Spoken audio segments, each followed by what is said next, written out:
Air de printemps qui flotte au-dessus du Paris Saint-Germain après les tumultes du mois d'août. Les hommes de la capitale ont remporté samedi soir à Bonal leur 4e succès consécutif. Après s'être imposés face à Toulouse, Guingamp et Auxerre, les Parisiens se sont offert la victoire face à Sochaux 1-0.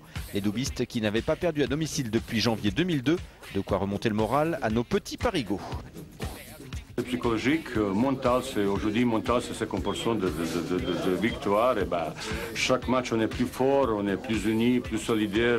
Et écoutez, quand une équipe se bat comme ça, le résultat il ne peut pas passer à côté. Solidaires, efficaces, les hommes de Vahid Halilhodžić commencent à trouver le bon rythme. Ce n'est pas encore du grand PSG, mais ça pourrait y ressembler.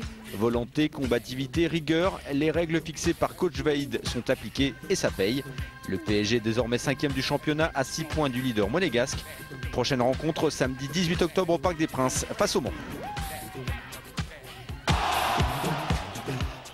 Et un Jérôme Alonso en pleine forme qui a retrouvé les cages parisiennes à sa plus grande surprise lui aussi visiblement. Jérôme Alonso, bonsoir. Ouais, bonsoir à vous deux. Marseille, PSG, Monaco, Lyon, ce sont que des grosses cylindrées devant. C'est un vrai championnat à l'ancienne qui a démarré. Hein. Ce qui est intéressant, c'est que le PSG est sur une bonne série comme vous l'avez dit, mais aussi que le PSG, par rapport au club que vous citez, n'a joué que Monaco, entre guillemets, donc il nous reste quand même l'OM, il nous reste Lyon, il nous reste Lens, il nous reste Nantes, enfin des équipes qui sont en pleine bourre en ce moment et qu'on n'a pas encore joué, donc on va rester humble, là on va pas s'enflammer après cette belle série parce qu'il nous reste encore beaucoup de boulot. Là on a Le Mans, ça sent le match piège, vous imaginez que ça va être un match galère parce que Le Mans va venir absolument pour prendre un petit point, donc on a beaucoup de place sur la planche encore. Il est de plus en plus fort ce groupe mentalement. C'est un groupe où il fait bon vivre, je vous assure, où vraiment ça chambre beaucoup, ça rigole. Bon, évidemment, vous imaginez bien avec Vahid, ça bosse aussi très dur. Mais c'est un groupe qui sait d'où il vient, qui sait qu'il a eu très chaud, qu'il est passé proche de la catastrophe.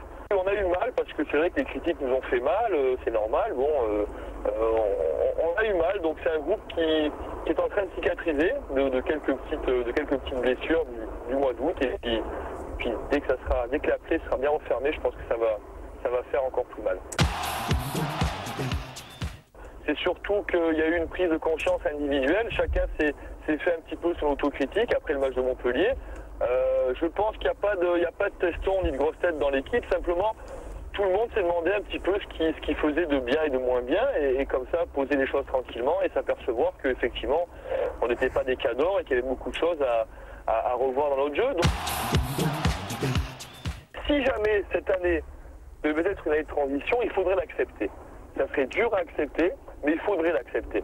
Maintenant, si jamais on arrive à faire une saison un petit peu type l'OM l'année dernière, c'est-à-dire qu'en bricolant, entre guillemets, et en faisant quelques bons matchs, en faisant quelques matchs un peu moins bons, en accrochant quelques nuls par-ci par-là, on arrive à faire une place dans les 5, on ne va pas s'en priver.